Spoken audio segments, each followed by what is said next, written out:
서울대학교 병원에서 내 딸이 응급실로 실려왔다는 전화를 받았다. 나는 병원까지 미친 듯이 달려갔고 그곳에서 딸이 거의 의식을 잃은 채 누워있는 것을 발견했다. 엄마, 그 사람이 신우이를 우리 집에 데려왔어요. 그들이 나를 보더니 계단에서 밀어버렸어요. 내 안의 모성이 순간적으로 불타올랐다. 그 누구도 내 딸을 해치고도 무사히 살아남아 예의를 발설할 수는 없을 것이다. 이 영상을 보고 계신다면 새로운 채널에 좋아요와 구독을 눌러주시고 아래 댓글에 제 복수 이야기를 어디서 듣게 되셨는지 알려주시면 감사하겠다. 내 이야기가 얼마나 멀리 퍼져나갔는지 알고 싶다. 그날은 목요일 오후였다. 서울 하늘은 잿빛이었고 도시 전체를 집어삼킬 듯 굵은 비가 끊임없이 쏟아지고 있었다. 나는 집에 작은 부엌에서 끓어오르는 옥수수 갈비탕을 빠르게 저었다.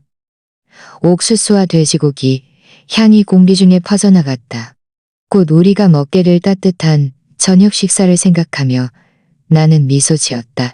내 딸 박지민은 남편 김준영 씨가 야근이 없다면 우리 집에 올 참이었다. 우리는 옛날처럼 모녀가 마주 앉아 실컷 이야기를 나눌 수 있는 이런 시간을 항상 특별히 고대했다.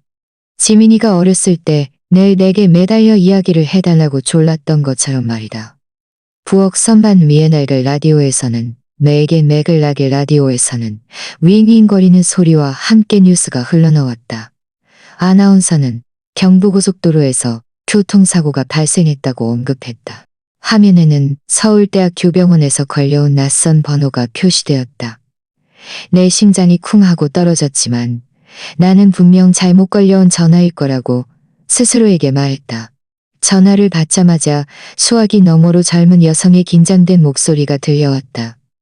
이수진 여사님이십니까? 따님 박지미십니까? 따님 박지미 씨가 방금 운소리를 냈다. 따님, 박지민 씨가 방금 응급실로 실려왔습니다. 나는 그 자리에서 얼어붙었다. 손에 들고 있던 칼이에서 얼어붙었다. 나는 떨리는 목소리로 물었다. 수화기 너머에서는 짧게 대답할 뿐이었다. 집에서 계단에서 굴러 떨어졌습니다. 나는 더 생각할 겨를도 없이 가스불을 껐다. 끓어오르던 탕은 신경 쓸 겨를도 없었다. 문 뒤에 걸려있던 낡은 외투를 움켜쥐었다. 차 열쇠는 떨리는 내 손에서 달그락거렸다. 젖은 바닥에 미끄러질 뻔했다. 내 손에서 달그락거렸다. 아무 신발이나 되는 대로 신고 뛰쳐나갔다. 바깥에는 세상 전체를 지워갔다. 천둥이 우르릉거렸고 그 소리 하나하나가 내 가슴을 강타하는 듯 했다. 나는 지민이네 옆집에 사는 오미자 이웃에게 전화를 걸었다. 수화기 너머 그의 목소리도 떨리고 있었다. 끔찍한 비명 소리가 들렸어요. 그리고 쿵 하는 큰 소리가 났는데 뭔가가 계단에서 굴러떨어지는 소리가 났는데 뭔가가 계단에서 굴러떨어지는 소리가 났는데 무슨 일이 있었는지 모르겠어요. 무슨 일이 있었는지 모르겠어요. 수진 씨. 그의 말은 내 피를 얼어붙게 만들었다. 병원까지는 불과 15분 거리였다. 나는 몽유병 환자처럼 운전했다. 두 손으로 운전대를 꽉 움켜쥐고 입으로는 끊임없이 기도했다. 제발, 부처님, 제발 내 딸을 지켜주세요. 서울대학교병원에 도착했을 때 나는 온몸이 젖어 있었다. 머리카락은 얼굴에 달라붙었고 외투에서는 여전히 물이 뚝뚝 떨어지고 있었다. 입구에 나의 지긋한 경비원은 즉시 나를 알아보았다. 이수진 여사님, 어서 들어가세요. 그는 나를 응급실 복도를 가로질러 뛰게 했다. 알코올과 소독약 냄새가 어지러울 정도로 진동했다. 병상 하나가 내 앞을 지나갔다. 그 위에 누워있는 것이 지민이라는 것을 보았을 때 나는 숨이 막힐 뻔했다. 그의 짙은 검은색 긴 머리카락은 피가 엉겨붙어 축축하게 젖어 있었다. 그의 얼굴은 창백하고 생기가 없었다. 지민아, 나는 소리치며 뒤쫓아갔지만 한 간호사가 나를 막아섰다. 들어가실 수 없습니다. 한 간호사가 나를 막아섰다. 바네사의 목소리가 들렸다. 그림자들이 분주하고 옮져가 나를 막아섰다. 한이다. 문 앞에 멈춰섰다. 다리가 거의 후들거려 서 있을 수가 없었다. 뇌내출혈, 왼쪽 전원골 골절. 단층 촬영 준비. 나는 나 자신을 꽉 끌어안았다. 마음이 산산조각 나는 것 같았다. 지민이 내 딸. 태어날 때부터 내 품에 안았던 그 아이가 지금 생사의 기로에 서 있었다. 의사 선생님 한 분이 걸어 나왔다. 그의 표정은 심각했지만 눈빛에는 동정심이 담겨 있었다. 그의 표정은 동정심이 담겨 있었다. 그 층의 나선형 위험합니다. 그는 동정심이 담겨 있었다. 그는 간신히 대답했다. 근황가예요. 나는 떨리는 목소리로 물었다. 누가 내 딸을 데려왔나요? 그는 대답했다. 자신을 남편이라고 밝힌 남자입니다. 서류에 서명하고는 즉시 떠났습니다. 김준영. 그 이름이 차가운 바람처럼 내 머릿속을 스쳐 지나갔다. 나는 그에게 들어가서 딸을 보게 해달라고 애원했지만 그들은 지민이의 상태가 안정될 때까지 기다려야 한다고 말했다. 나는 복도의 플라스틱 의자에 앉았다. 두 손은 끊임없이 떨려 앉았다. 한 여인이 구석에서 흐느끼고 있었고 팔에 붕대를 감은 아이는 소독약 냄새와 기계 작동 소리가 뒤섞여 차갑고 생기 없는 분위기를 이루는 가운데 나지막이 투덜거렸다. 벽의 시계는 저녁 7시를 넘기고 있었지만 시간은 마치 멈춘 것 같았다. 마침내 젊은 간호사가 내 이름을 불렀다. 이수진 여사님, 박지민 씨가 깨어났지만 아직 많이 허약합니다. 들어가 보실 수 있습니다. 나는 벌떡 일어섰다. 다리가 보실 수 있습니다. 형광등의 창백한 빛이 그의 창백한 얼굴을 비추었다. 그의 입술은 푸르스름했고 멍은 목까지 이어져 있었다. 그 모습을 보는 순간 내 마음이 찢어지는 것 같았다. 내 딸이었다. 내가 직접 키우고 아플 때 밤새워 간호하고 첫 그림을 그리도록 가르쳤던 그 아이가 지금 여기에 누워 있었다. 피곤한 눈에 나를 보자마자 한 줄기더니 천천히 눈을 떴다. 피곤한 눈에 나를 보자마자 단연약한 잎사귀처럼 나는 그의 차가운 손을 잡고 나지막이 말했다. 그의 목소리는 쉬고 허약해서 공기 중에 사라질 것만 같았다. 나는 그 강물을 원하는 줄 알고 몸을 숙였지만 그는 고개를 저었다.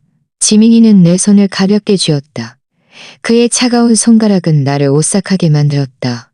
엄마, 그 사람이 나를 배신했어요. 그는 누가 들을까 두려운 듯 끊어질 듯한 목소리로 속삭였다. 누구니? 딸아, 누구니? 딸아, 누구야? 나는 물었다. 이미 내 마음속으로는 짐작하고 있었지만 김준영, 그 사람 신우이, 최예림이랑 내 방에 있었어요. 그들이 나를 보더니 나를 밀어버렸어요. 계단에서 굴러떨어졌어요. 마지막으로 기억나는 건 그 사람들의 웃음소리. 그리고 모든 것이 까맣게 변했어요. 내 머릿속은 혼란스러웠다. 이 모든 것이 너무나 터무니없었다고. 그를 밀고 심지어 웃었다고. 나는 내가 들은 것을 믿을 수가 없었다. 분노가 내 마음속에서 치솟았지만 나는 간신히 참아냈다. 나는 고개를 끄덕이며 일어섰다. 하지만 내가 떠나기 전에 지민이는 마지막 힘을 쥐었잖아요. 두려움에 찬 나약한 목소리로 마지막 말을 했다. 엄마, 그들이 경찰에게 내가 스스로 굴러떨어졌다고 말할 거라고 했어요. 나는 몸을 돌려 내 딸을 바라보았다. 그의 눈에는 애원과 깊은 두려움이 번뜩였다. 나는 그의 이마에 손을 얹고 나지막이 말했다. 엄마가 너의 억울함을 풀어줄게. 이 약속은 내 마음 가장 깊대. 심박 측정기에 끊임없는 삐 소리만 남았다. 그 소리는 내 마음속에서 커져가는 분노의 심박 소리 같았다. 나는 간호사가 응급기록지에 가정 내 사고, 계단 추락이라고 쓰는 것을 얼핏 보았다. 그 몇 글자는 나를 소리 지르게 만들고 싶었다. 사고? 아니, 이건 절대 사고가 아니었다.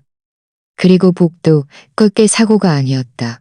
문 위의 작은 유리창을 통해 지민이의 모습은 차가운 기계들 사이에서 너무나 연약하고 외로워 보였다. 그는 검은색 정장 차림으로 커피 한 잔을 들고 아무 일도 없었다는 듯 여유롭게 통화하고 있었다. 그가 내 딸을 여기에 데려다주고 서류에 서명하자마자 떠난 것이다. 그였다. 지민이가 방금 전 자신을 계단에서 밀어버렸다고 내게 말한 그 사람. 나는 그곳에 서서 뿌연 유리 너머로 그를 바라보았다. 내 몸에 피가 끓어오르는 것 같았다. 내 머릿속에는 단 하나의 생각, 칼날처럼 차갑고 날카로운 생각. 나는 모든 것이 무너지기 전의 날들로 생각을 돌렸다. 그해 봄, 서울의 등나무꽃이 한창 피어 있었다. 나는 그날 저녁 지민이와 준영이가 결혼 5주년을 기념하기 위해 집에 왔던 것을 또렷이 기억한다. 나는 밥상 가득 가정식을 차렸다. 갈비찜도 있고 지민이가 어렸을 때부터 갈비찜도 있고 지민이가 어렸을 때부터 가장 좋아했던 잡채도 한 접시 있었다. 나는 그날 저녁이 지민이를 어렸을 때 품에 안았던 것처럼 따뜻하기를 어렸을 때 품에 안았던 것처럼 따뜻하기를 바랐다. 어머니, 제가 어찌 빈손으로 오겠습니까? 그는 꿀처럼 달콤한 목소리로 말했다. 나는 미소 지었지만 마음속으로는 불길한 예감이 스쳐 지나갔다. 준영이는 항상 사람들이 그를 믿지 않을 수 없게 만드는 방식으로 말했다. 하지만 그의 눈 항상 차가웠다. 그의 눈은 항상 차가웠다. 하지만 그의 눈은 항상 차가웠다. 마치 무언가를 숨기고 있는 것처럼. 저녁 식사 내내 그는 은행의 새 지점 개설로 얼마나 바쁜지, 출장과 끝없는 회의로 얼마나 바쁜지. 내 딸은 그저 옅게 미소 지었다. 지친 목소리로 말했다. 엄마, 그이는 요즘 거의 사무실에서 살아요. 지민이의 미소는 예전 같지 않았다. 그림 이야기를 할 때면 늘 빛나던 그의 눈은 이제 슬픔의 그림자에 덮여 있었다. 나는 준영이가 계속 휴대전화를 보는 것을 알아차렸다. 그가 전화를 보는 것을 알아차렸다. 화면이 켜질 때마다 그는 즉시 휴대전화를 뒤집어 놓았다. 마치 누가 무엇을 볼까봐 두려워하는 것처럼. 그날 저녁 식사 도중 준영이는 전화를 받기 위해 마당으로 나갔다. 그는 오랫동안 돌아오지 않았다. 그의 큰 그림자는 가로등 아래에서 희미하게 보였다. 그가 돌아왔을 때 그의 셔츠는 약간 구겨져 있었고 나는 이상한 향수 냄새를 맡았다. 달콤했지만 지민이가 쓰는 종류의 향수 냄새를 맡았다. 달콤했지만 지민이가 쓰는 종류의 향수는 아니었다. 나는 침착함을 유지하며 농담조로 물었다. 일이 많이 바쁜가 보구나. 아들아. 그의 말은 유창하게 들렸지만 그 불편한 느낌은 사라지지 않았다. 뭔가 잘못된 것이 분명했다. 무엇이라고 꼬집어 말할 수는 없었지만 일주일 후 지민이가 혼자 우리 집에 왔다. 그는 낡은 소파에 앉아 내가 방금 타준 따뜻한 식혜 한 잔을 안고 있었다. 엄마, 준영이가 요즘 너무 늦게 들어와요. 그의 목소리가 떨렸다. 그이는 사업 파트너와 저녁 약속이 있다고 말했지만 한 번은 사무실에 전화했더니 비서가 오후에 퇴근했다고 하더군요. 나는 그의 눈을 보았다. 그 안에 비치는 걱정을 또렷이 볼 수 있었다. 나는 그를 안아주고 모든 것이 괜찮을 거라고 말해주고 싶었다. 하지만 나는 그저 그의 어깨를 두드리며 침착한 목소리로 말했다. 남자들은 다 사업 때문에 바쁜 법이야. 딸아, 너무 많이 생각하지 마. 지민이는 고개를 끄덕였지만 그의 미소는 어색했다. 마치 상처를 숨기려는 듯이 나는 더 캐묻지 않은 나 자신을 원망했다. 60년을 살아온 엄마인 나는 진작에 그 경고 신호를 알아차렸어야 했다. 나는 침묵을 지키기로 선택했고 이제 와서 생각해보니 정말 후회된다. 다음 달 나는 지민이에게 놀라움을 주기 위해 보쌈 한 덩이를 들고 지민이네 집으로 갔다. 도착했을 때 나는 준영이의 차가 밖에 주차되어 있는 것을 보았다. 하지만 지민이는 그가 샤워 중이라고 말했다. 나는 고개를 끄덕이며 소파에 앉아 기다렸다. 갑자기 준영이가 식탁 위에 놓아둔 휴대전화가 울렸다. 화면이 켜졌고 최혜림이라는 이름이 표시되었다. 그의 손 위에 놓아둔 이름이 표시되었다. 수화기 너머로 날카로운 여성의 목소리가 들려왔다. 내 팔찌가 너희 침대에 있더라. 지민이가 보지 못하게 해줘. 알았지? 나는 내 딸이 그 자리에서 얼어붙어 얼굴이 모든 혈색을 잃은 듯 창백해지는 것을 보았다. 그는 재빨리 전화를 끊고 더듬거리며 말했다. 엄마, 그거 분명 잘못 걸려온 전화일 거예요. 나는 얼어붙어 무슨 말을 해야 할지 몰랐다. 내 마음속에서 의심의 씨앗이 싹트기 시작했지만 다음 날 준영이는 백합꽃다발과 유명 빵집에서 사온 빵 상자를 들고 우리 집 문 앞에 나타났다. 그는 순진무구한 얼굴로 미소 지으며 부드러운 목소리로 말했다. 어머니, 어제는 제 시누이 예림이가 전화한 거예요. 제가 뭘 좀 도와달라고 했거든요. 그 친구는 워낙 장난을 잘 쳐요. 신경 쓰지 마세요. 나는 미소 지으며 그를 믿는 척했지만 내 마음속으로는 그가 무언가를 숨기고 있다는 것을 알고 있었다. 또 일주일 후 지민이가 전화해서 울었다. 엄마, 그 사람이 제 통장을 숨겨놨어요. 투자할 거라고 하는데 어떤 투자인지 알려주지도 않아요. 내 마음이 철렁했다. 나는 준영이의 눈빛, 그의 가식적인 미소, 그리고 그 이상한 향수 냄새를 떠올렸다. 나는 그를 만나러 가기로 결심했다. 그날 그는 사무실에서 나를 맞이했다. 빳빳한 정장 차림으로 완벽한 미소를 띠고 있었다. 지민이에게 깜짝 선물을 해주려고 했을 뿐입니다. 그는 말을 믿었으니 말을. 그는 말했다. 그의 거짓말을 믿었으니 말이다. 그의 거짓말을 믿었으니까. 그의 거짓말을 믿었으니 말이다. 우리가 이사 나갈 겁니다. 그제야 나는 한숨을 보내왔다. 그제야 나는 6월 중순 지민이는 준영이가 예림이를 집으로 초대해 저녁 식사를 한다고 내게 말했다. 나는 불청객으로 가기로 결심했다. 단팥빵 몇 개를 들고 갔다. 문을 열고 들어가자마자 나는 최예림이 새빨간 원피스를 입고 부엌에서 김준영과 웃고 떠드는 것을 부엌에서 김준영과 웃고 떠드는 것이 정상인 척하고 있었는데 그의 손가락이 무심코 잔 가장자리를 스쳐 지나갔다. 그의 손가락이 무심코 작은 움직임은 나를 오심코 잔 가장자리를 스쳐 지나갔다. 하지만 집으로 돌아오는 길 내내 마음이 불안했다. 왜 최예림이 거기에 있었는지, 그것도 여주인처럼 행동하고 있었는지, 왜 지민이는 자신의 슬픔을 숨기려 애썼는지 생각했다. 일주일 후 지민이가 내게 문자를 보냈다. 엄마, 그이가 예림이가 곧 남편과 이혼할 거라고 했어요. 위로해줘야 한다고, 서로 더 많은 시간을 보내야 한다고요. 내 딸의 이 말은 당장이라도 그에게 경고하고 싶게 만들었다. 그에게 소리치며 속고 있다고 말하고 싶었다. 하지만 나는 또다시 침묵을 지켰다. 나는 그들 부부의 일에 끼어드는 것이 두려웠다. 그를 다치게 할까봐, 그 때문에 그가 나를 멀리할까봐 두려웠다. 아, 그날 내가 입을 열었더라면 좋았을 것을. 6월 말 준영이가 내게 전화해서 돈을 빌려달라고 했다. 급히 투자건을 마무리해야 한다고 했다. 나는 그를 믿지 않았다. 나는 지민이에게 먼저 물어봐야 한다고 대답했다. 그는 즉시 어조를 바꾸고 옅게 웃으며 말했다. 괜찮아요. 제가 알아서 할게요. 나는 그가 무언가를 숨기고 있다는 것을 알았지만 증거가 없었다.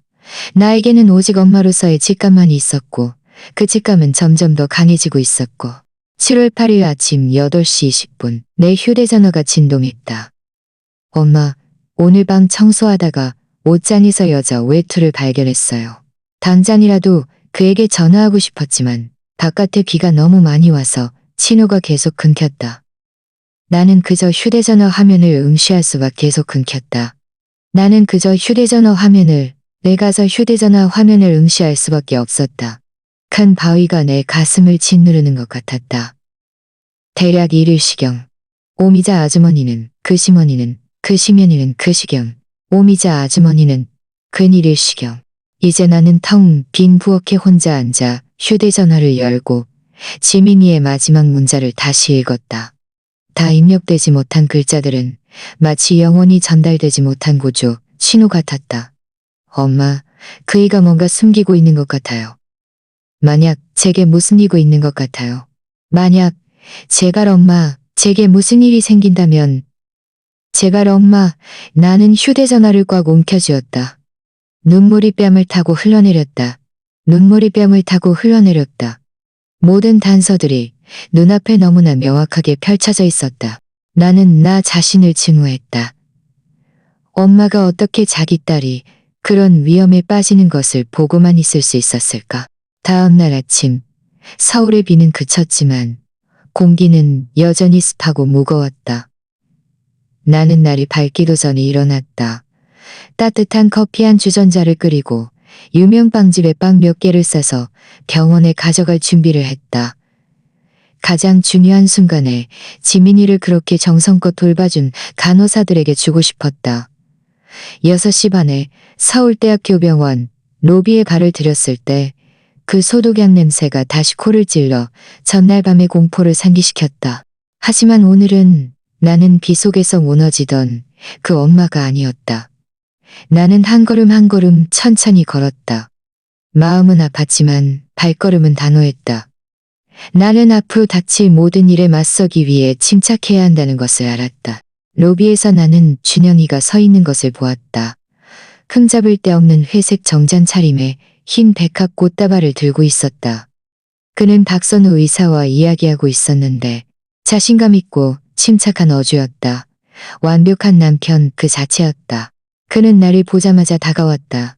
얼굴에는 적절하게 연습된 걱정스러운 표정이 걸려 있었다. 어머니, 정말 걱정돼 죽겠어요. 그는 일부러 떨리는 가식적인 목소리로 말했다. 밤새 잠도 못 잤어요.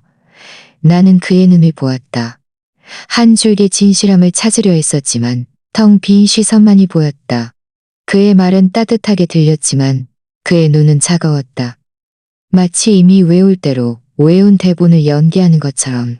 나는 침착하지만 차가운 목소리로 물었다. 어젯밤에 병원을 일찍 떠났던데 어디 갔었니? 그는 한치의 망설임도 없이 즉시 대답했다. 경찰이 진술서를 작성해야 한다고 해서요. 그리고 집에 가서 지민이 물건 좀 가져와야 했어요. 내 시선은 그의 손으로 옮겨갔다. 그의 손톱은 깨끗하게 깎여 있었고 흠집 하나 없었다. 하지만 그는 아내가 넘어질 때 붙잡아 주었다고 분명히 말했었다. 나는 입술을 꽉 다물고 내 안에서 끓어오르는 분노를 참았다. 그는 백합 꽃다발을 간호사에게 건네며 부드럽게 말했다. 번거로우시겠지만 제 아내 침대 옆에 놓아주세요. 이 행동은 나를 역겹게 만들었다. 그는 너무나 완벽하게 연기했다. 바로 그때 준영이의 어머니인 한 여사님이 나타났다. 그는 검은색 실크 원피스를 입고 빛나는 진주 목걸이를 한 채 우아하게 걸어 들어왔다. 그는 나를 안고 내 귀에 의미심장한 목소리로 속삭였다. 불쌍한 준영이. 정말 겁에 질렸나 보더구나. 이수진, 네 딸도 정말이지. 어쩌면 그렇게 조심성이 없을까. 그의 말은 마치 설탕으로 쌓인 칼날 같았다. 여전히 날카로웠다. 나는 대꾸하지 않았다. 그저 손에 든 보온병을 꽉 쥐었다. 그저 손에 든 보온병을 꽉 쥐었다. 내가 지민이의 병실로 들어갔을 때 그는 아직 잠들어 있었다. 창백한 얼굴은 형광등 아래에서 더욱 두드러졌다. 준영이는 침대 옆에 앉아 그의 손을 잡고 내가 겨우 들을 수 있을 정도의 목소리로 말했다.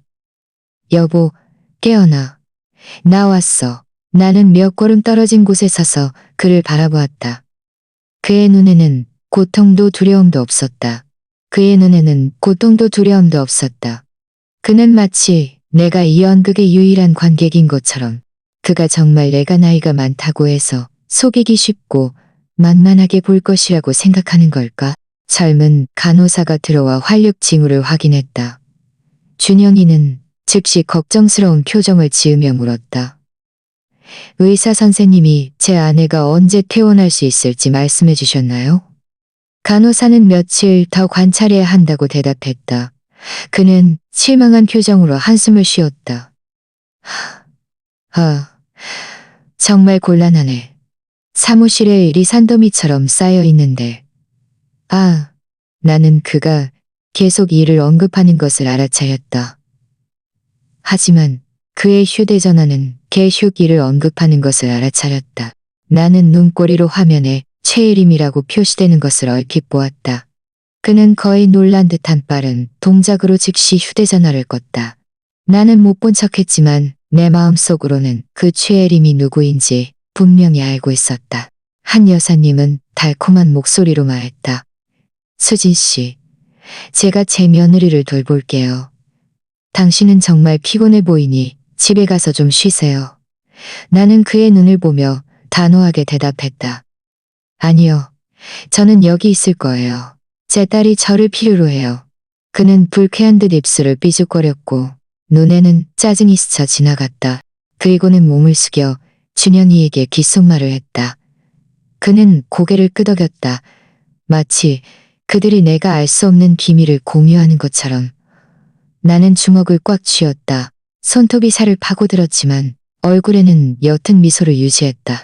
대략 아침 9시경 사복 차림의 경찰 2명이 병원에 왔다. 준영이는 즉시 복도로 걸어가 그들을 맞이했다. 그들과 10분 정도 나지막하지만 다급하게 대화했다. 나는 멀리서 그를 지켜보았다. 그는 긴장했을 때의 특유의 행동으로 계속 머리카락을 쓸어 올렸다. 경찰들이 떠날 때 그들 중 한 명이 나를 보며 말했다. 여사님, 이건 사고입니다. 범죄 혐의는 없습니다. 나는 차갑게 물었다. 내 딸에게 진술을 받았습니까? 그들은 아직 너무 허약해서 회복되면 다시 오겠다고 대답했다. 나는 고개를 끄덕였다. 이미 그들이 준영이에게 설득당했다는 것을 마음속으로 알고 있었지만 그는 고개를 숙여 그들에게 감사 인사를 하며 안도하는 척했지만 나는 그의 입가에 스쳐 지나가는 미소를 포착했다. 경찰이 떠나자 준영이는 나를 향해 부드러운 목소리로 말했다. 다행히 그들이 상황을 이해해줘서 다행이에요. 저는 언론이 이 일을 크게 만들지 않기를 바랍니다. 나는 차갑게 대답했다. 아무도 언론을 언급하지 않았어. 나는 그저 진실을 알고 싶을 뿐이야. 그는 희미하게 미소 지으며 내 손을 잡으려 했지만 나는 뜨거운 것에 데인 듯 재빨리 손을 뺐다. 어머니, 저도 지민이가 빨리 낫기를 바라요. 그는 말했다. 정말 아무것도 숨기지 않았어요. 그의 말은 나를 소리 지르게 만들고 싶었다. 숨긴 게 없다고. 그럼 왜 내 딸이 거기에 누워 있는데? 목에는 멍이 들고 나는 복도로 걸어가 가장 신뢰하는 이웃인 오미자 아주머니에게 전화했다. 수화기 넘어 그의 목소리가 미세하게 떨렸다. 그날 점심때 최혜림식 차가 따님 집 앞에 주차되어 있는 걸 봤어요. 그냥 잠깐 들른 줄 알았죠. 그는 다급하게 물었다. 그래서요? 그는 대답했다. 대략 1시쯤에 비명 소리가 들렸어요. 그리고 쿵쿵 하는 것은 절대 실수 때문이 아니었다. 잠시 후 준영이 차가 맹렬하게 달려나가는 걸 봤어요. 그의 말은 지민이의 증언을 확인시켜 주었다. 최혜림이 있었고 태혜림이 있었고 나는 복도로 돌아왔다. 준영이가 전화를 받고 있었다. 목소리를 아주 낮게 깔고 있었지만 나는 여전히 또렷이 들을 수 있었다. 괜찮아. 다 통제되고 있어. 오지마 예림아. 나는 모퉁이에 멈춰서서 창밖을 보는 척했지만 귀는 그의 말 한마디에 집중하고 있었다. 그는 계속 말했다. 그는 계속 말했다. 아무것도 의심하지 않아. 너는 그냥 모습은 맞지 않아. 너는 그냥 조용히 있어. 나는 몰래 휴대전화를 꺼내 사진을 찍었다. 나는 몰래 휴대전화를 꺼내 사진을 찍었다. 그가 몸을 돌렸을 때 나는 아무렇지 않게 미소 지었다. 그는 옷을 갈아입고 나중에 다시 돌아와야 한다고 말했다. 그래. 하지만 기억해. 하늘은 모든 것을 기억해. 김준영. 그는 경멸하듯 웃으며 몸을 돌려 대문을 나섰다. 나는 그가 점점 멀어지는 뒷모습을 보며 내 마음속에서 폭풍이 몰아치고 있음을 느꼈다. 그는 자신이 모든 것을 속일 수 있다고 생각했지만, 딸을 지키기 위해 모든 것을 속일 수 있다고 생각했지만, 정오 무렵 준영이의 어머니인 한 여사님이 탕 한 냄비를 들고 왔다. 그는 억지 미소를 지으며 내 앞에 탕을 놓았다. 이수진 여사님, 우리 두 집안의 체면을 위해서라도 이 일은 침묵해야 합니다. 그의 말은 나를 비웃게 만들고 싶었다. 체면? 누구의 체면? 내 딸이 거기에 누워있는데 그 알 수 없는 멍투선 이 몸으로 무슨 체면을 이야기한단 말인가. 나는 그에게 대꾸했다. 체면은 침묵과 거짓말 위에 세워지는 것이 아닙니다. 저녁이 되자 나는 지민이의 침대 옆에 앉아 그의 손을 잡았다. 그의 손목의 선명한 몸자국은 마치 배신의 흔적 같았다. 나는 침착하지만 간호한 목소리로 강직 간호사에게 나지막이 물었다. 이런 흔적이 누군가에게 강하게 붙잡혀서 생긴 것일 수도 있나요? 그는 자세히 살펴본 후 고개를 끄덕였다. 가능성이 높습니다, 여사님. 이건 넘어져서 생긴 상처 같지 않습니다. 이건 넘어져서 생긴 상처 같지 않습니다. 그의 말은 한 줄기 빛처럼 내 의심을 확인시켜 주었다. 나는 이 사진을 진실의 시작이라는 특별한 폴더에 저장했다. 지민이가 입원한 지 사흘이 지났지만 나는 여전히 그가 침대에 허약하게 누워 손목에 말없이 비명을 지르는 멍자국을 달고 있는 모습이 머릿속에서 떠나지 않았다. 나는 작은 부엌에 앉아 창밖의 서울 잿빛 하늘을 바라보았다. 내가 한때 믿었던 사위 김준영은 긴급회의 때문에 부산에 간다는 핑계로 사라졌다. 그는 자신이 없으면 내가 진정할 것이라고 생각했지만 그는 착각했다. 나는 지민이의 집으로 가기로 결심했다. 비상 열쇠는 여전히 내 낡은 지갑 속에 차갑고 무겁게 놓여 있었다. 내 마음속에 의심처럼 말이다. 문을 열자 차가운 바람이 불어왔다. 마치 이 집도 숨겨진 비밀 때문에 떨고 있는 것 같았다. 진한 술 냄새와 값싼 향수 냄새가 뒤섞여 내 코를 찌푸리게 했다. 식탁 위에는 절반쯤 마신 와인잔 여러 개가 놓여 있었다. 그중 한 잔에는 선명한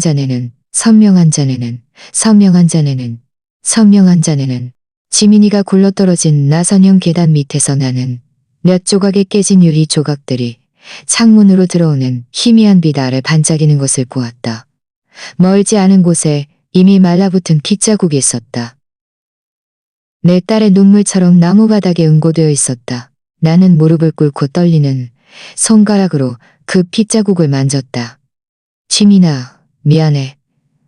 나는 나지막이 말켜내. 지민아, 미안해. 나는 나지막이 말했다. 터져나오려는 눈물을 간신히 참으며 나는 침실로 들어갔다. 향수 냄새가 더 진동했다. 침대 머리맡에는 와인잔 2개가 놓여 있었고 그중 한 잔에는 뚜렷한 입술 자국이 있었다. 나는 눈을 감고 지민이가 그때 목격했을 끔찍한 장면을 상상하려 했었다. 화장대 위에서 나는 바닐라 향수병을 보았다. 그것은 바로 최혜림이 즐겨 쓰던 향이었다. 내가 수없이 맡았던 그 달콤하고 가식적인 향. 내 심장이 빠르게 뛰었다. 그 영수증에는 김준영과 최혜림의 이름이 적혀 있었고 날짜는 한 달도 채 되지 않았다. 나는 얼어붙었다. 영수증을 꽉 움켜쥐었다. 이것이 그들의 가장 확실한 증거였다. 이것은 단순한 의심이 아니었다. 그들은 그의 집에서 그를 배신한 것이다. 나는 조심스럽게 영수증을 촬영했다. 붉은 얼룩이 묻은 수건을 세탁 바구니에서 비닐봉투에 넣고 그 향수병도 챙겼다. 이 작은 증거들이 내 딸을 보호하기 챙겼다. 집을 나서려는데 은퇴 전 경찰이었던 이종구 어르신을 만났다. 그는 꽃에 물을 주고 있었다. 그의 날카로운 눈은 즉시 나를 알아보았다. 여기서 뭘 하는 거요, 수진 씨? 그는 낮고 친절한 목소리로 물었다. 나는 깊이 숨을 들이쉬고 솔직하게 말하기로 결심했다. 딸의 사고에 대한 답을 찾고 있어요. 이종구 어르신은 한동안 나를 바라보다 고개를 끄덕이며 집으로 들어오라고 손짓했다. 그는 내게 따뜻한 커피 한 잔을 따라주었고 그 진한 향기는 내 긴장을 조금이나마 풀어주었다. 그날 대략 12시 40분쯤부터였어. 그는 말했다. 최예림 씨 차가 따님 집 앞에 주차되어 있는 걸 봤지. 문은 열려 있었지만 아무도 내리는 건 못 봤어. 1시간쯤 후에 비명 소리가 들렸고 이어서 쿵 하는 아주 큰 충격음이 났지. 5분 후에 준영이가 지민이를 안고 뛰쳐나와 차에 태우고는 고속으로 달려나가는 걸 봤어. 그의 말은 칼날처럼 내 가장 깊은 두려움을 확인시켜 주었다. 나는 즉시 물었다. 댁에 감시 카메라가 설치되어 있나요?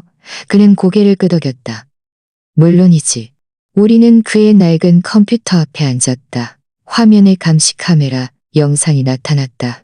그의 말대로 최혜림의 은색 가시비는 12시 반부터 1시까지 지민이 집 앞에 주차되어 있었다. 1시 12분 대문이 열리고 갈색 머리의 여인이 걸어 나왔다. 그는 외투 단추를 잠그면서도 누가 볼까봐 당황한 듯 사방을 둘러보았다. 의심할 여지 없이 최예림이었다. 그는 아무것도 묻지 않고 즉시 그러고왔다. 그는 빠른 걸음으로 차를 향해 걸어갔고 하이힐 보드 위에서 다급한 소리를 냈다. 비가 끓어오르는 주먹을 꽉 쥐었다. 내가 떠나기 전에 그는 내 손을 잡고 무거운 목소리로 말했다. 나는 30년 동안 경찰로 일했소. 수진 씨. 나는 범죄자의 눈을 알아볼 수 있어. 그 김준영은 절대 무죄가 아니야. 그의 말은 어둠 속의 한 줄기 빛처럼 내게 힘을 주었다. 나는 그에게 감사 인사를 하고 떠났다. 주머니 속의 작은 USB는 내게 날카로운 무기 같았다. 오후에 다시 비가 내리기 시작했다. 나는 낡은 돌길을 따라 운전하다가 봉은사 앞에 멈춰섰다. 나는 안으로 들어갔다. 젖은 신발 자국이 돌바닥에 찍혔다. 사찰의 어둑한 곳에서 나는 부처님 상 앞에 무릎을 꿇고 합장했다. 나는 휴대전화를 꺼내 그 영상을 다시 보았다. 예림이는 고개를 숙이고 나왔고 대문은 그의 뒤에서 쾅 닫혔다. 마치 판결문처럼 빗방울이 채색된 유리창을 때렸고 종소리가 6번 울렸다. 그 소리 하나하나가 내 결심의 심박 소리 같았다. 나는 신에게 누구를 벌해달라고 기도하는 것이 아니었다. 나는 그저 계속 나아가 내따를 것이 아니었다. 주지스님, 백발이 성성한 노승이 친절하고 걱정스러운 눈빛으로 다가왔다. 수진보살님, 무슨 걱정이 있으신지요? 그가 물었다. 나는 낮고 단호한 목소리로 대답했다. 스님, 저는 배신당한 사람을 위해 기도하러 왔습니다. 그는 내 어깨에 손을 얹고 따뜻한 어조로 말했다. 신의 정의는 늦을지언정 결코 빠지는 법이 없습니다. 나는 고개를 들어 부처님을 바라보았다. 촛불이 내 눈에서 반짝였다. 주지 스님의 말은 이 길에서 내가 혼자가 아니라는 것을 상기시켜 주었다. 봉은사를 나서자 내 휴대전화가 진동했다. 알 수 없는 번호에서 온 문자였다. 여사님, 더 이상 파헤치지 마세요. 어떤 일은 모르는 게 낫습니다. 나는 빛 속에서 조용히 서 있었다. 빗물이 내 어깨를 때리도록 내버려 두었다. 휴대전화 화면은 어둠 속에서 빛났다. 나는 이 번호를 저장하고 김준영 또는 최예림이라고 메모했다. 이 문자는 나를 겁주지 않았다. 오히려 내게 더 많은 힘을 주었다. 그들은 내가 나이가 많다고 해서 나는 차에 올라 와이퍼를 켜고 해서 만만하게 보고 위협하기 쉽다고 생각하는 걸까? 그들은 세월이 주름뿐만 아니라 비는 여전히 내렸지만 나는 더 이상 춥지 않았다. 내 마음 속에는 불꽃이 타오르고 있었다. 증오 때문이 아니라 지민이에 대한 사랑 때문이었다. 뒷좌석에서 이종구 어르신이 준 유해 지민은 번개가 하늘을 가로지를 때마다 희미하게 빛났다. 나는 운전대를 꽉 움켜쥐고 생각했다. 이 폭풍은 이렇게 조용히 끝나지 않을 것이다. 다음 날 아침 서울 하늘은 여전히 잿빛이었다. 지난밤의 습기는 지우개로 지우기 전에 눈물처럼 창문 유리에 남아 있었다. 날이 밝기도 전에 나는 일어났다. 불을 켜지 않고 남편이 남긴 낡은 동제 주전자로 블랙커피를 내렸다. 쌉쌀한 향기가 부엌에 가득 퍼져 나를 가족이 아직 온전했던 시절로 데려갔다. 그때 지민이는 아직 어린 손이었고 바닥을 뛰어다니며 내게 이야기를 해달라고 졸랐다. 이제 그는 병원에 누워있고 나는 늙은 엄마로서 이 어두운 비밀들에 홀로 맞서고 있었다. 부엌 식탁 위에는 이종구 어르신이 준 유, 아스비가 조용히 놓여 있었다. 작지만 천금 같은 무게로 모든 비명을 품고 있는 듯했다. 나는 그것을 노트북에 꽂고 영상을 적어도 10번은 돌려보았다. 모든 세부 사항을 머릿속에 각인시키고 싶었다. 12초 지점에 최혜림이 지민이 집에서 급히 걸어 나왔다. 그는 외투를 여미면서 하이힐을 손에 들고 있었다. 마치 도망치는 것처럼 마지막 몇 초에 김준현의 차가 시동을 걸고 비속으로 사라졌다. 볼 때마다 내 마음은 한 번씩 옥신거렸다. 슬픔 때문이 아니라 말없는 분노 때문이었다. 나는 낡은 수첩을 열고 시간, 장소, 차 번호 등 모든 세부 사항을 꼼꼼히 기록했다. 이 모든 것이 내가 맞춰가고 있는 진실 퍼즐의 한 조각이었다. 나는 낡은 프린터로 영상의 핵심 장면들을 인쇄했다. 모터의 소음은 마치 내 결심에 동조하는 듯 들렸다. 대략 아침 8시경 나는 서울대학교 병원에 도착했다. 준영이는 아직 나타나지 않았다. 이것은 나를 더욱 의심하게 만들 뿐이었다. 지민이의 정신 상태는 훨씬 좋아졌다. 그의 눈은 어제처럼 멍하지 않았다. 나는 침대 옆에 앉아 그의 머리카락을 부드럽게 쓰다듬었다. 내 마음속의 요동치는 파도를 숨기려 했으면서 그날 무슨 일이 있었는지 아직도 또렷이 기억하니? 나는 부드럽지만 조심스러운 몫이 아직도 또렷이 기억하니? 최혜림의 웃음소리를 들었어요. 엄마. 그는 말했다. 빨리 해. 그이가 아직 돌아오기 전에. 그리고는 그들을 봤어요. 그의 목소리는 끊어졌다. 마치 그 기억이 여전히 그를 괴롭히는 것처럼. 나는 눈물을 참고 그의 손을 꽉 쥐었다. 알았어. 나는 눈물을 참고 그의 손을 꽉 쥐었다. 알았어. 나는 나지막이 말했다. 나는 간호사에게 지민이를 1인 병실로 옮겨달라고 부탁했다. 그가 조용히 쉬어야 한다는 키여야 한다고 부탁했다. 내가 병실을 나와 복도로 들어서자마자 젊은 간호사가 망설이며 나를 불렀다. 이수진 여사님, 접수대에 편지가 와 있습니다. 나는 봉투를 받아들었다. 심장이 빠르게 뛰었다. 안에는 작은 쪽지 한 장만 있었다. 흘려 쓴 글씨로 이렇게 적혀 있었다. 당신은 아주 어리석은 짓을 하고 있습니다. 당장 멈추세요. 나는 무표정하게 쪽지를 주머니에 넣었지만 내 마음속의 불꽃은 더욱 거세게 타올랐다. 점심때 차를 몰고 봉은사로 갔다. 10년 전 나는 그곳에서 아이들에게 경전을 읽어주곤 했다. 사찰은 텅 비어 있었고 몇몇 노인들이 나지막이 기도하고 있었다. 흙냄새와 향나무 향이 뒤섞여 있었다. 나는 부처님상 앞에 무릎을 꿇고 촛불을 켰다. 촛불은 약속처럼 흔들렸다. 나는 부처님께 김준영이나 최혜림을 벌해달라고 기도했다. 나는 부처님께 김준영이나 최혜림을 벌해달라고 기도하는 것이 아니었다. 나는 그저 행동해야 할 순간에 이 늙은 손이 더 이상 떨리지 않을 힘을 더한 순간에 눈물이 뺨을 타고 흘러내렸지만 나는 닿지 않았다. 이 고통을 기억하여 멈출 수 없다는 것을 상기하고 싶었다. 주지스님, 백발이 성성한 노승이 내게 다가왔다. 수진보살님, 오랜만이요. 그는 따뜻하고 위험 있는 목소리로 말했다. 무슨 일로 마음이 심란하신지. 나는 세상의 온갖 풍파를 꿰뚫어 본 듯한 그의 눈을 똑바로 응시했다. 누군가 제 딸을 해쳤습니다. 나는 낮고 단호하게 대답했다. 하지만 정의는 잠든 것 같습니다.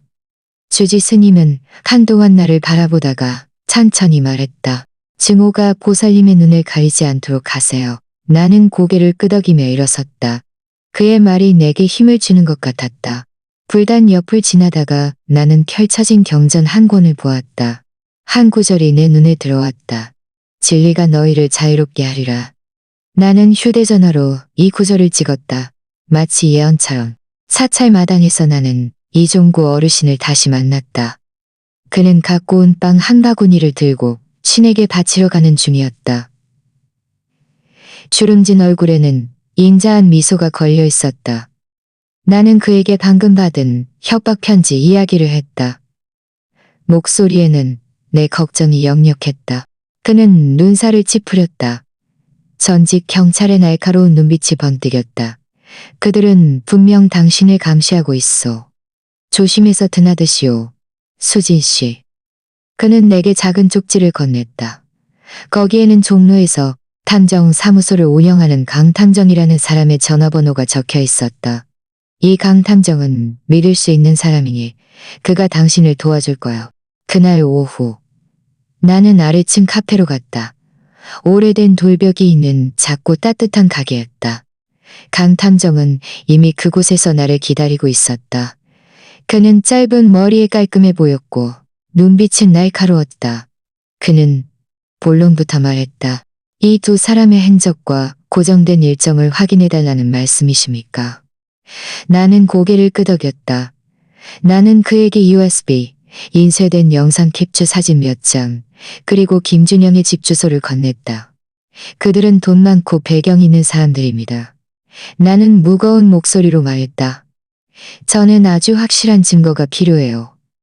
나는 대답했다. 마음껏 하세요. 모든 비용은 제가 지불할 겁니다. 집으로 돌아와 나는 남편의 편지가 담겨있던 낡은 나무 상자를 열었다. 작은 금속 상자 안에 나는 백업 USB를 숨겼다. 마치 부적을 숨기는 것처럼. 잠자리에 들기 전 나는 창밖을 내다보았다. 낯선 차 한 대가 우리 집 3칸짜리 집 앞에 주차되어 있었다. 헤드라이트는 꺼져 있었지만 안에 움직이지 않는 사람의 그림자가 어렴풋이 보였다. 내 심장이 빠르게 뛰었지만 나는 두렵지만 나는 불을 끄고 커튼을 닫았다. 휴대전화를 꽉 움켜쥐었다. 그날 밤 다시였다.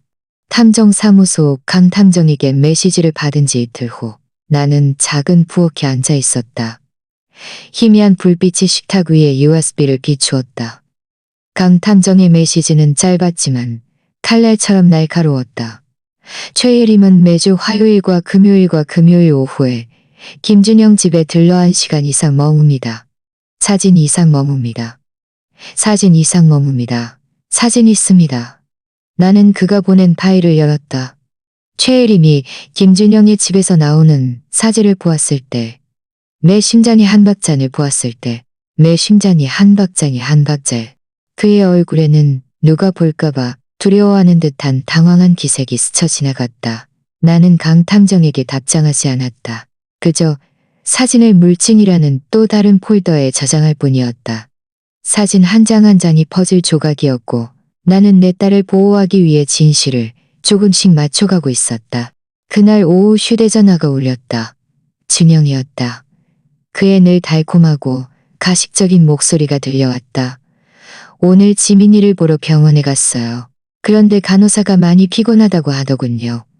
그럼 그이가 쉬게 하는 게 좋겠지. 나는 침착하지만 차가운 어조로 대답했다. 나는 나중에 갈 거야. 너는 네 일이나 해. 그는 웃으며 분위기를 누그러뜨리려 했다. 그냥 돕고 싶었을 뿐이에요. 제가 무관심하다고 생각하지 마세요. 나는 전화를 꽉 쥐어 손가락 마디가 하얗게 변했다. 그가 아직도 내가 그의 헛소리를 믿을 거라고 생각하는 걸까? 나는 오늘 더 이상 기다리지 않을 것이다. 나는 곧장 김준영의 청담동 고급 저택으로 차를 몰았다. 나무가 우거진 고급 주택 단지였다. 나는 길가에 차를 세웠다. 길가의 꽃집에서 흰 백합 꽃다발을 사서 위장용으로 썼다. 내 외투 주머니 속에서 휴대전화는 이미 녹음 중이었다. 모든 것을 기록할 준비가 되어 있었다. 나는 김준영의 집 문 앞에 가서 깊이 숨을 들이쉬고 벨을 눌렀다. 그가 문을 열었을 때 그의 얼굴에는 어설픈 연기 같은 놀라움이 사려 있었다. 어머니, 내일 어머니를 찾아뵙려던 참이었는데. 나는 옅게 미소 지으며 침착하게 말했다. 그냥 지민이 물건 좀 가지러 왔어. 그는 나를 안으로 들였지만 집은 의심스러울 정도로 깨끗했다. 공기청정기 냄새는 술과 향수 냄새를 덮으려는 듯했다. 나는 백합 꽃다발을 식탁에 놓고 주위를 둘러보았다. 소파 위에서 갈색 긴 머리카락 한 가닥이 불빛 아래 반짝였다. 식탁 위에는 절반쯤 마신 와인잔이 놓여 있었고 잔 가장자리에는 짙은 립스틱 자국이 남아 있었고 잔 가장자리에는 짙은 립스틱 자국이 남아 있었다. 내가 절대 잊을 수 없는 그 달콤하고 가식적인 향. 그리고 일부러 목소리를 높여 말했다. 그냥 지민이 옷 좀 가지러 왔어. 화장대 위에는 지민이의 결혼사진 액자가 뒤집혀 놓여 있었다. 액자에는 길게 긁힌 자국까지 있었다. 나는 그것을 들어올리고 소매로 먼지를 닦아낸 다음 똑바로 세웠다.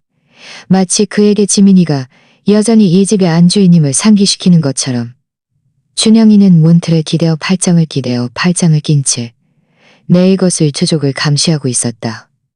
뭘 찾고 계세요? 그는 의자 위에 놓인 검은 소리로 물었다. 나는 의자 위에 놓인 검은 소리로 물었다. 나는 의자 위에 놓인 검은 독소리로 물었다. 나는 웃었다. 목소리는 부드럽지만 날카로웠다.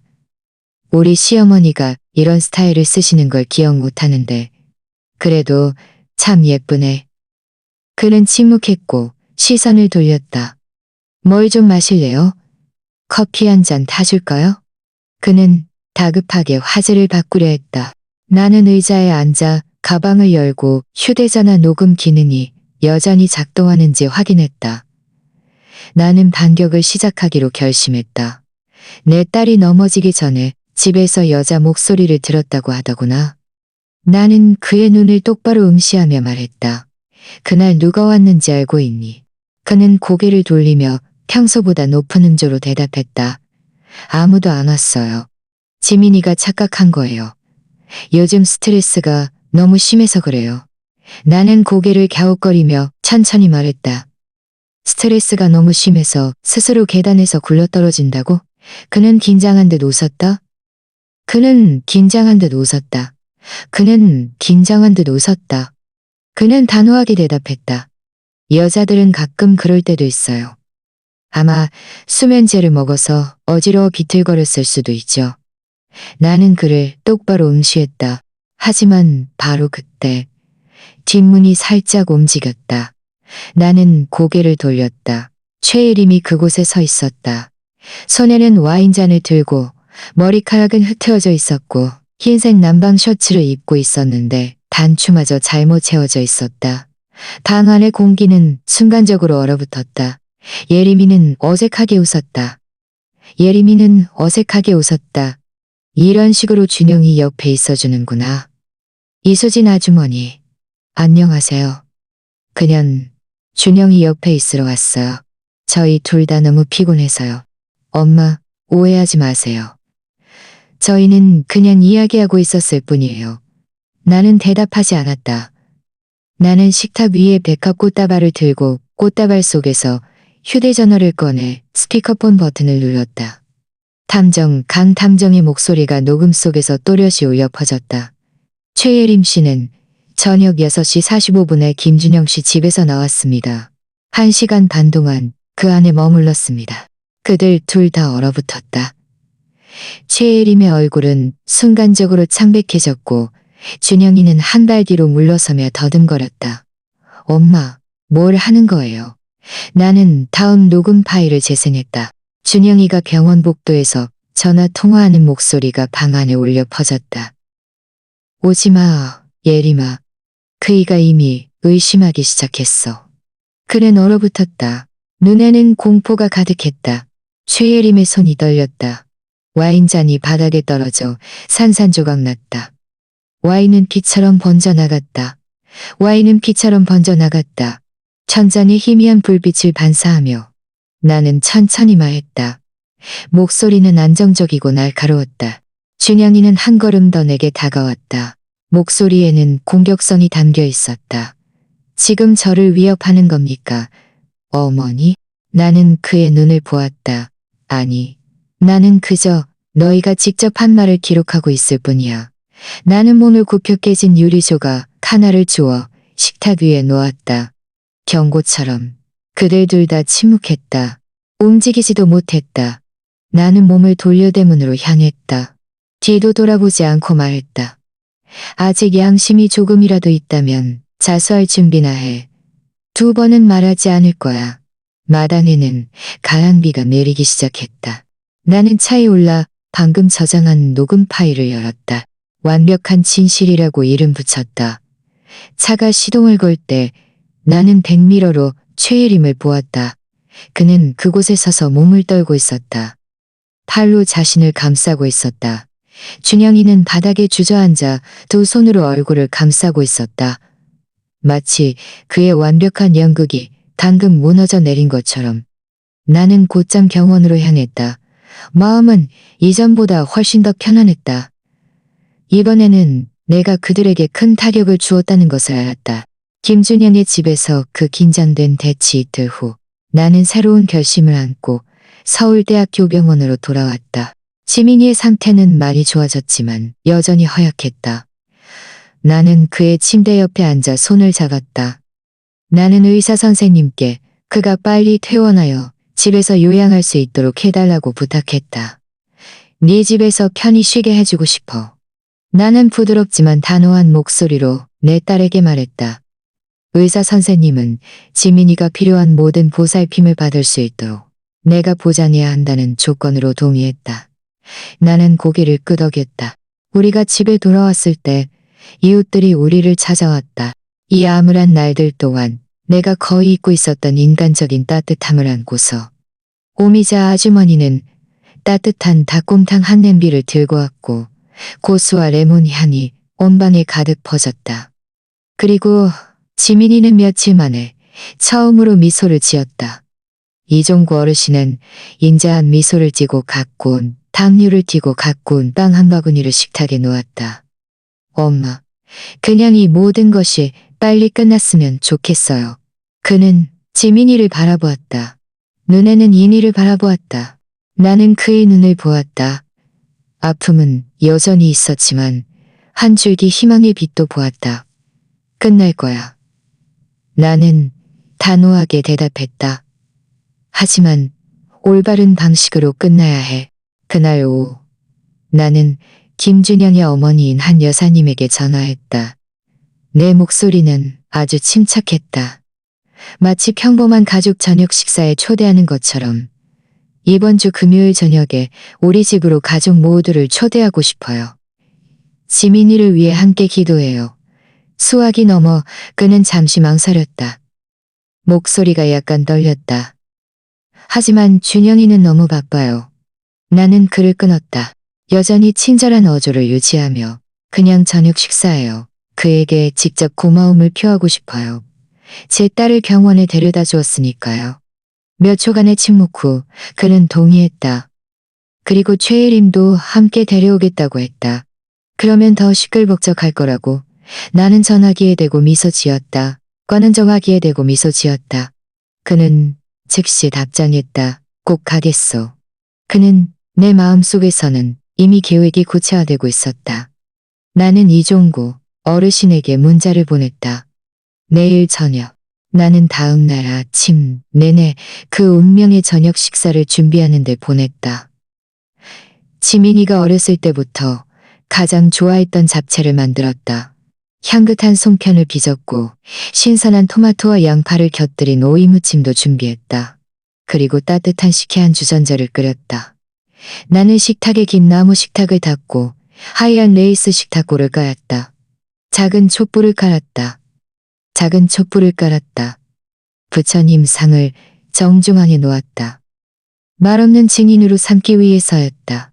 나는 그에게 오늘 저녁에는 그들과만 이야기하고 싶으니 푹 쉬고 나오지 말라고 말했다. 그는 고개를 끄덕였지만 그의 눈은 마치 엄마? 뭘 하려는 거예요? 라고 묻는 것 같았다. 저녁 6시 정각 초인종이 울렸다.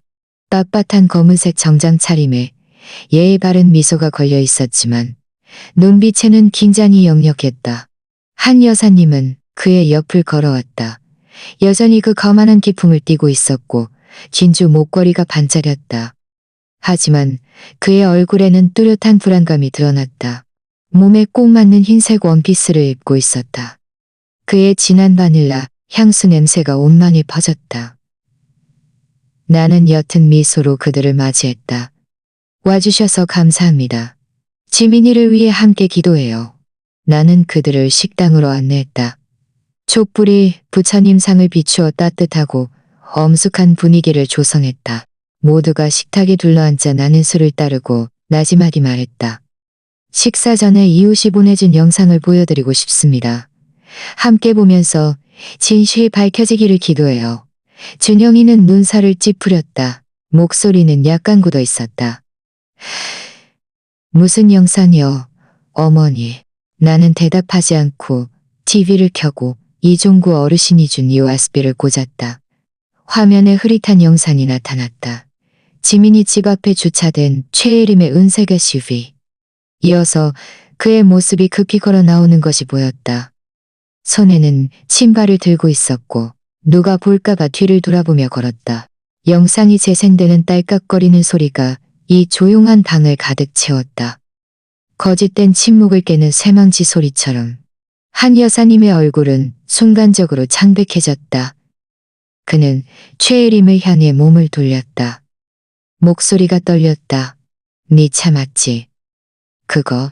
예림이는 억지 미소를 지으려 했지만 그 미소는 일그러졌다.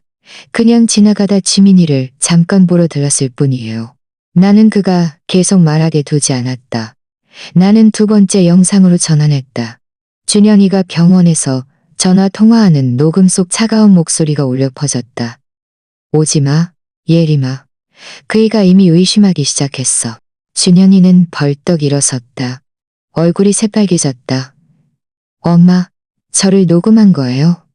나는 침착하게 그의 눈을 보며 대답했다. 녹음할 필요도 없어. 네가 직접 한 말이야. 그냥 모두가 듣게 해주는 것뿐이야. 최예림의 손이 떨렸다. 식탁 위에 와인잔이 넘어졌다. 와인이 하얀 레이스 식탁보에 피처럼 번져나갔다. 한 여사님은 비명을 질렀다. 세상에, 너희 둘 대체 무슨 짓을 저지른 거야? 준영이는 변명하려 했었다. 목소리가 갈라졌다. 목소리가 갈라졌다. 목소리가 갈라졌다. 그래서 손목에 누군가에게 강하게 꽂았다고? 그래서 손목에 누군가에게 강하게 꺼요? 나는 고개를 저었다. 그래서 굴러떨어졌다고. 그래서 굴러떨어졌다고? 그는 입을 열었지만 한마디도 할 수 없었다. 바로 그때 침실 문이 열렸다. 지민이가 목발을 짚고 걸어 나왔다. 얼굴은 여전히 창백했지만 눈빛은 흔들림 없이 단호했다. 그 여자 김준영과 최예림이었어요. 그는 낮고 또렷한 목소리로 말했다. 기억나니, 준영아? 네가 나를 밀어버릴 때 너무 일찍 돌아와서는 안 된다고 말했지. 방 안의 공기는 얼어붙었다. 준영이는 한 발 뒤로 물러섰다.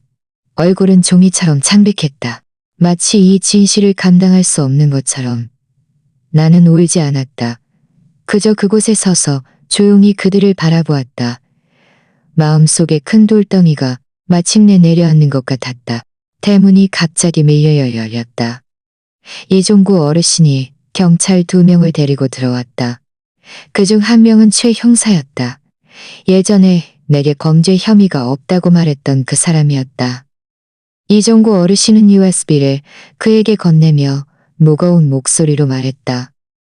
최 형사님, 이제 증거가 있습니다. 그 남자는 재빨리 영상을 보았다. 눈빛은 차가웠다. 그는 동료에게 논짓을 하고 김준영을 향해 몸을 돌렸다. 김준영 씨, 저희와 함께 가주셔야겠습니다. 몇 가지 확인해야 할 사안이 있습니다.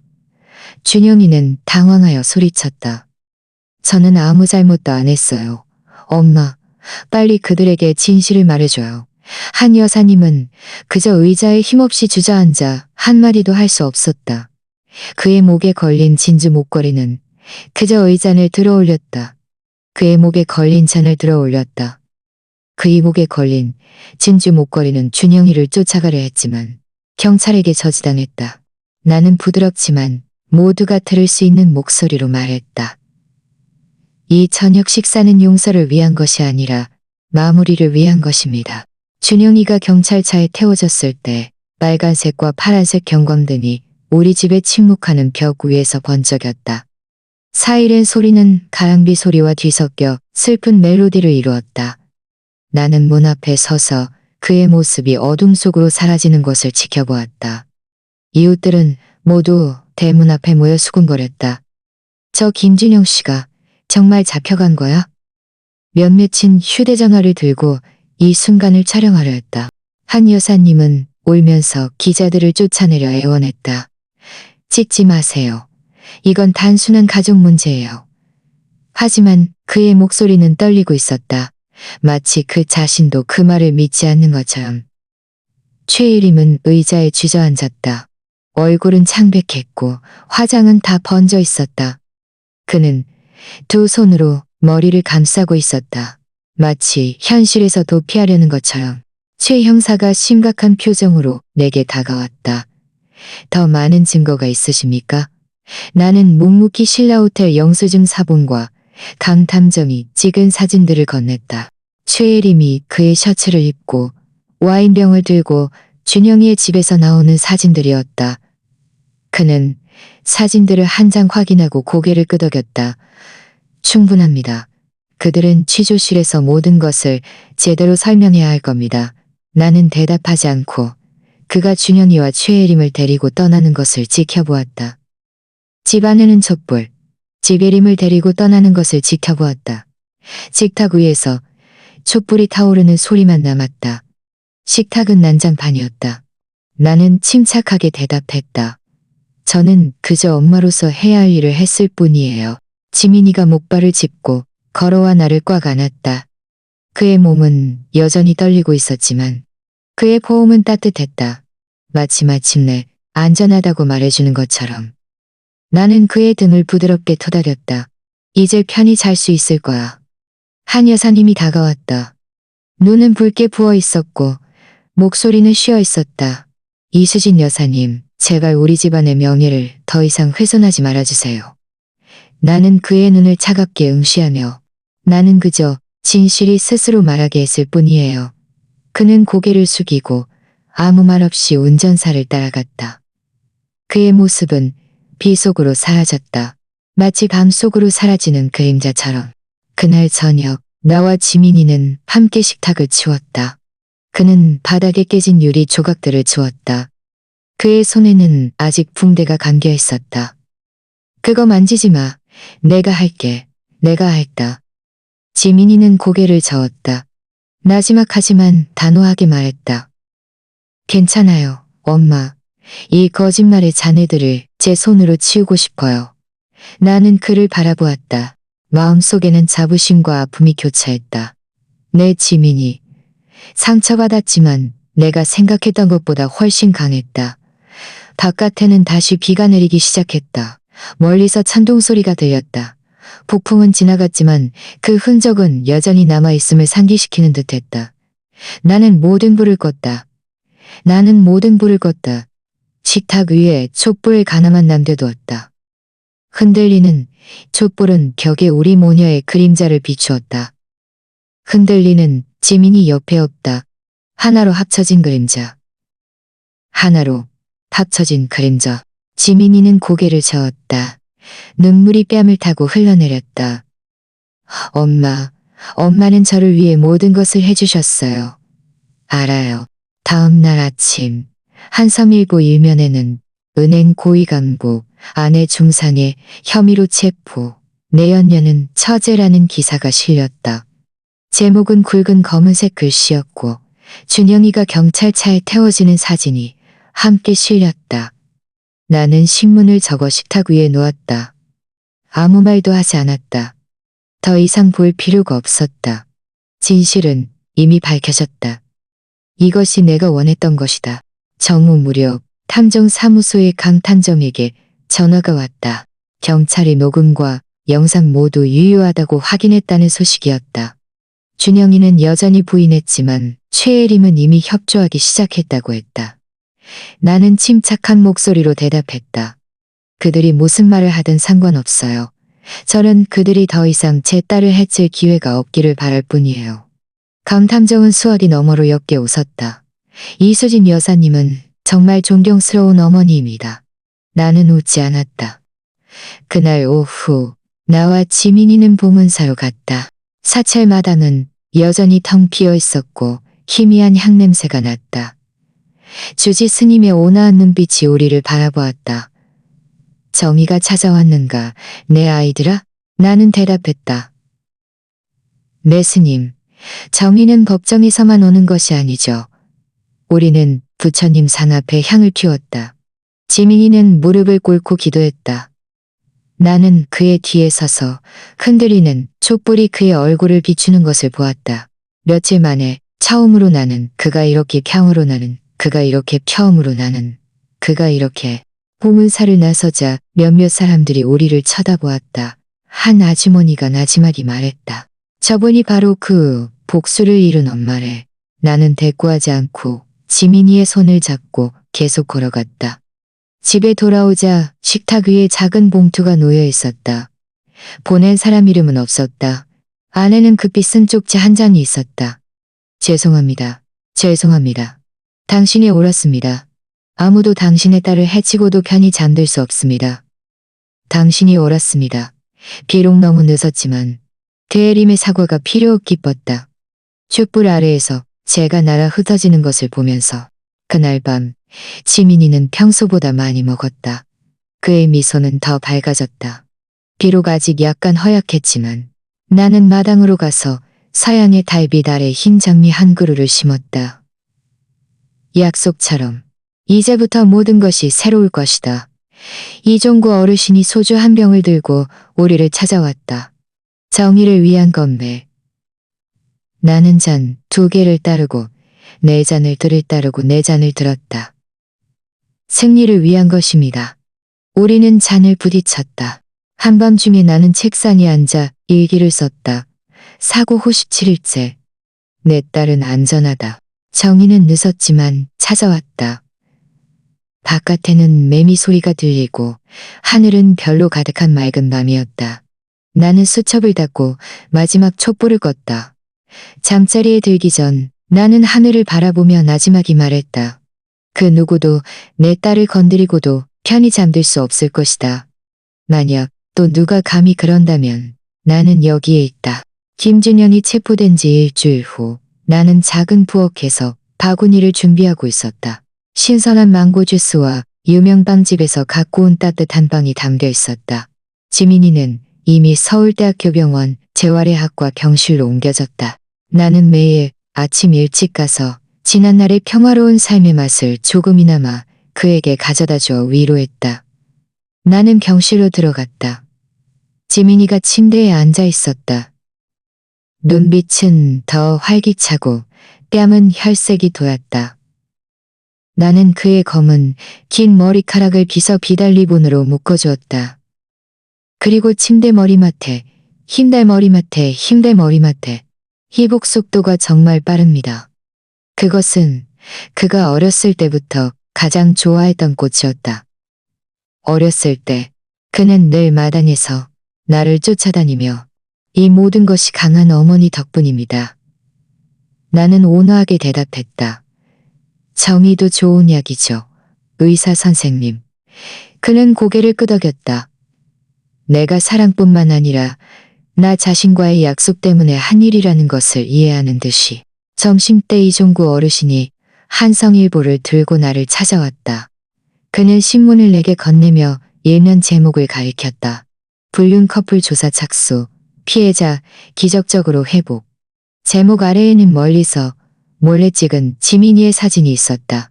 그의 얼굴은 흐릿했지만 그 나약한 미소는 여전히 내 마음을 따뜻하게 했다. 이종구 어르신은 최혜림이 자백했다고 말했다. 김준영이 그를 협박하여 모든 것을 숨기게 했다고.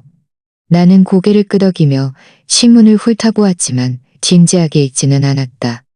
지민이가 신문을 가져가 묵묵히 읽더니 나지막이 말했다. 엄마, 그냥 이 모든 것을 잊고 싶어요.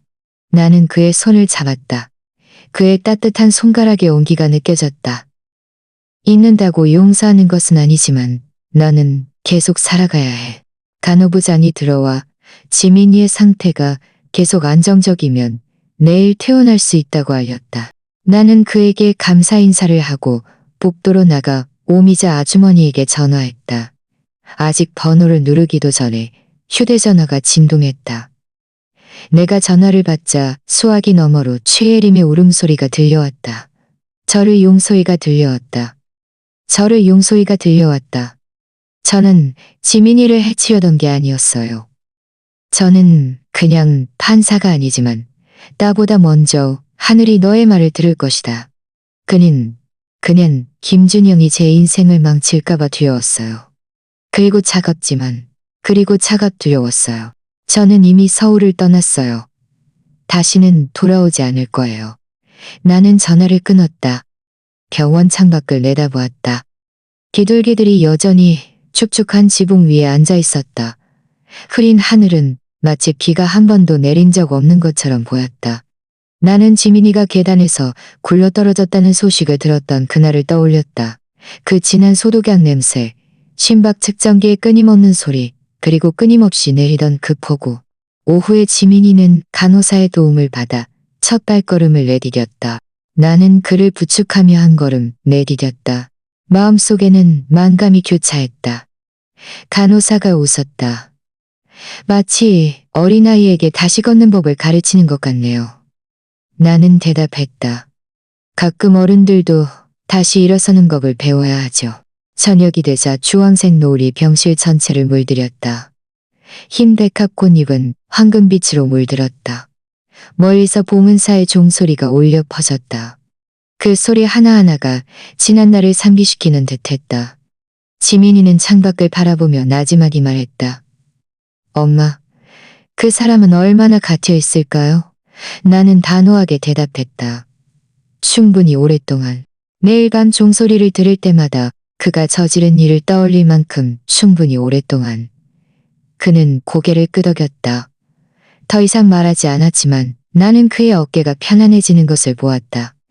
마치 무거운 짐을 내려놓은 것처럼. 밤에 탐정사무소의 강 탐정에게 전화가 왔다. 사건이 종결되었다는 소식이었다. 김준영은 중상해죄로 기소되었고 최예림은 수사에 협조하여 집행유예를 받았다. 나는 침착한 목소리로 그에게 감사 인사를 했다. 고맙습니다. 강 탐정님. 덕분에 진실이 밝혀졌습니다. 나는 전화를 끊었다. 나는 병실 옷장을 열고 검은색 실크 스카프를 꺼냈다. 김준영의 집에서 가져온 마지막 증거였다. 나는 복도로 걸어가 그것을 병원 쓰레기통에 버렸다. 지민이가 나를 보며 물었다. 버렸어요? 나는 대답했다. 더 이상 증거가 아니니까. 이제는 그저 5점일 뿐이야. 잠자리에 들기 전 지민이가 내 손을 잡았다. 그의 목소리는 부드럽고 또렷했다. 이제 훨씬 나아요, 엄마. 예전에는 그 끔찍한 장면에서 영원히 벗어날 수 없을까봐 늘 두려웠어요. 나는 그의 옆에 앉아 담요를 덮어주었다. 너는 나아질 거야. 엄마는 항상 여기에 있을 테니까. 그날 밤 나는 잠들지 않았다. 밤새도록 침대 옆에 앉아 창밖의 빗소리를 들었다. 희미한 소독약 냄새와 지민이의 평온한 숨소리를 맡으면서 침대 머리맡의 희미한 불빛은 우리 그림자를 벽에 비추었다. 하나로 합쳐진 그림자를 벽에 비추었다. 하나로 합쳐진 그림자.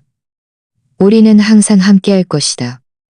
나는 거의 혼잣말처럼 하늘의 복수는 느리지만 마치 지민이에 대한 내 사랑처럼 결코 꺼지지 않을 것이다. 김준영이 체포된 지 석 달 후 서울의 장마는 끝났다.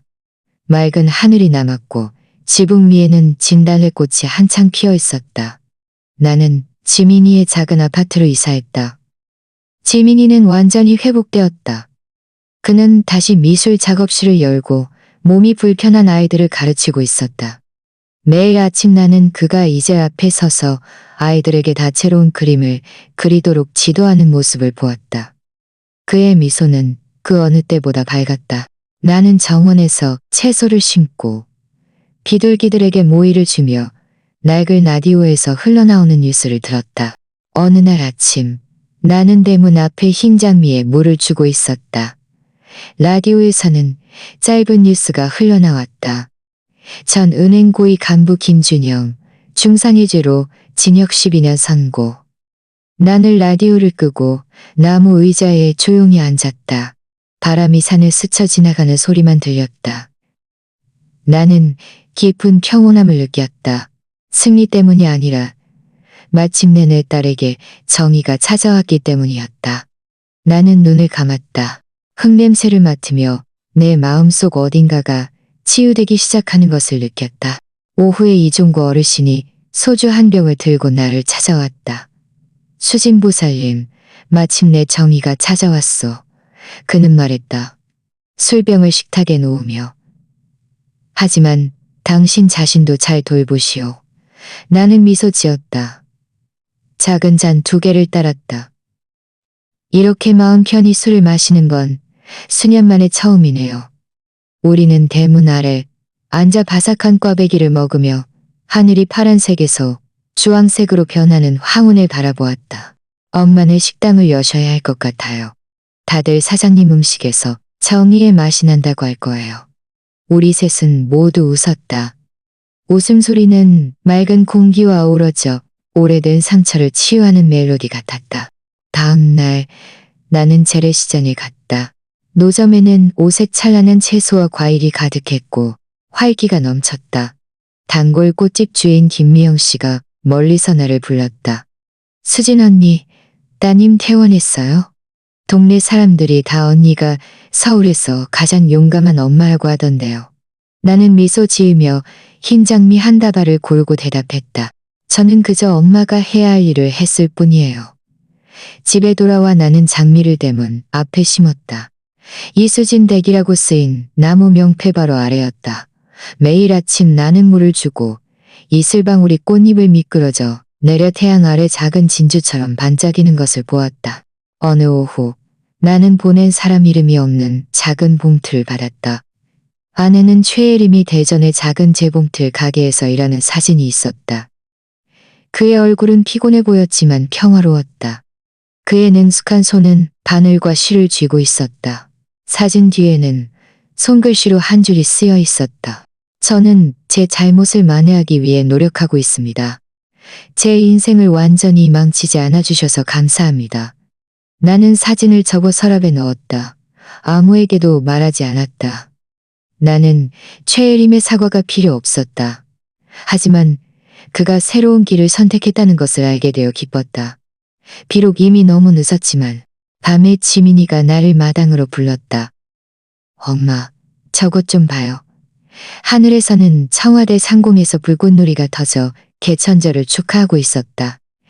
멀리서 시끌벅적한 음악 소리가 들렸고 옆집 이웃의 노랫소리도 희미하게 들려왔다.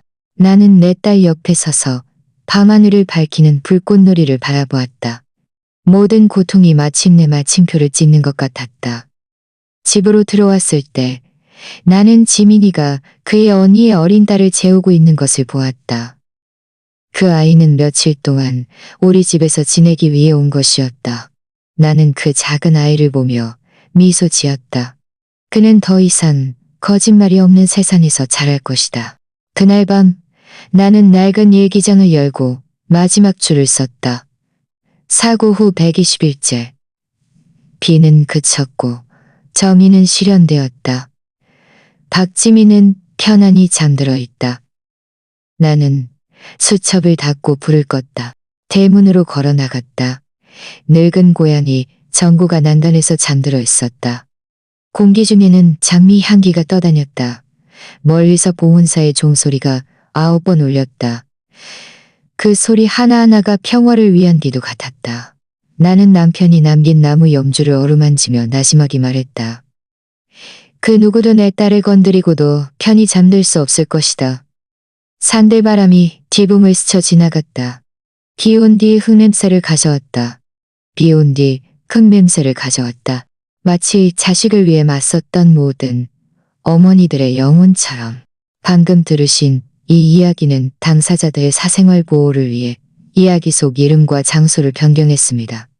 우리는 이 이야기를 판단하기 위해서가 아니라 누군가가 듣고 잠시 멈춰서서 얼마나 많은 어머니들이 자신의 집에서 묵묵히 고통을 감내하고 있는지 성찰하기를 바라며 고미합니다. 정말 알고 싶습니까? 정말 알고 싶습니까? 만약 당신이 저라면 어떻게 하시겠습니까? 평화를 유지하기 위해 정말 알고 싶겠습니까? 왜냐하면 모든 이야기는 다른 사람의 길을 비추는 촛불이 될 수 있기 때문입니다. 신의 가호가 있기를. 저는 용기가 우리를 더 나은 날들로 이끌 것이라고 굳게 믿습니다. 영상의 마지막에는 그의 새 채널에서 가장 인기 있는 2가지 이야기를 올릴 예정입니다. 분명 놀라실 겁니다. 마지막까지 함께 해주셔서 감사합니다.